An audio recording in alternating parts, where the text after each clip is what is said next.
Evening போல டின்னருக்கு சப்பாத்தி செய்யலான்னு தான் நான் பிளான் பண்ணியிருந்தேன். ஆனா இந்த இன்ஸ்டா, யூடியூப் எது ஓப்பன் பண்ணாலும் யுகாதி ஸ்பெஷல்னு சொல்லிட்டு பருப்பு போலி, தேங்காய் போலின்னு டிஃப்ரெண்டான போலி தான் நம்ம கண்ணுல பட்டது. எப்பவுமே மைதா யூஸ் பண்ணி தான் போலி செய்வேன். ஆனா இப்ப கொஞ்சம் ஹெல்தியா செய்யலாமேன்னு சொல்லிட்டு கோதுமை மாவுல லைட்டா மஞ்சத்தூள் போட்டு பெசந்து வச்சாச்சு.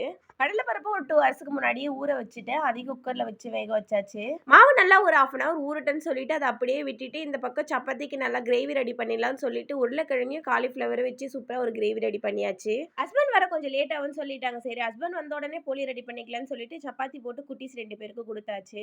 கிரேவி ரெடி ஆயிடுச்சு. கடலை பருப்பு நல்லா வெந்துருச்சு. சரி இதை ஆஃப் பண்ணிட்டு குட்டீஸ் கூட ஹால்லயே போய் உட்காந்து சப்பாத்தி உருட்டிக்கலாம்னு சொல்லிட்டு ஹாலுக்கு எடுத்துட்டு போயிட்டேன். எப்போ சப்பாத்திக்கு மாவு உருட்டி வைக்கும் போது இந்த குட்டீஸ் 2 பேரும் விளையாடுறதுக்கு கேட்பாங்க. அவங்களுக்கும் தனியா கொஞ்சம் கொஞ்சம் எடுத்து கொடுத்துருவேன். நான் மாவு தேய்ச்சிட்டு இருக்கும்போது பக்கத்துலயே பாப்பாவும் மாவு வச்சு தேய்ச்சிட்டு இருந்தாங்க. விட கரெக்டான ஷேப்ல பாப்பாவே சூப்பரா உருட்டி வச்சிருக்காங்க. அந்த வாட்டர் பாட்டில் வச்சு உருட்டிட்டு சின்ன வாட்டர் பாட்டில் மூடி வச்சு கட் பண்ணி எடுத்து வச்சுட்டு இருந்தாங்க. செய்யற வேலையை டிஸ்டர்ப் பண்ணாம விளையாடிட்டு இருந்தா சரின்னு சொல்லிட்டு நானும் அவங்கள டிஸ்டர்ப் பண்ணாம விட்டாச்சு.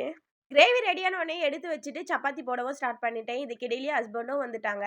அவங்க தேய்ச்சி வச்சிருந்த மாவையும் போட்டு கொடுக்கணும் அப்படின்னு சொல்லிட்டு அங்க வந்து நின்றுட்டு இருந்தாங்க. நம்ம ஏற்கனவே வேக வச்சிருந்த கடலை பருப்பை மிக்சியில சேர்த்து நல்லா அரைச்சி எடுத்துக்கலாம். ரெண்டுத்தையும் நல்லா தட்டி சேர்த்துக்கிட்டேன். இது ரெண்டுத்தையும் நல்லா மிக்ஸ் பண்ணி எடுத்து வச்சுக்கலாம். மாவும் பார்த்தீங்கன்னா நல்லா ஊறிடுச்சு. ஸ்டஃபிங்க உள்ள வச்சு தட்டிட்டு இருக்கும் போதே பார்த்தீங்கன்னா கரண்ட்டும் போயிடுச்சு. கொஞ்ச நேரம் வெயிட் பண்ணி அதுக்கப்புறம் கரண்ட் வந்த பிறகு போலி தட்ட ஸ்டார்ட் பண்ணேன். எல்லாமே ரெடி பண்ணிட்டு ஃபேமிலியா உட்காந்து சாப்பிட்டு முடிச்சாச்சு. நம்மளுடைய வீடியோ பிடிச்சா லைக் பண்ணுங்க, சப்போர்ட் பண்ணுங்க. அடுத்த வீடியோல பார்க்கலாம். பாய்.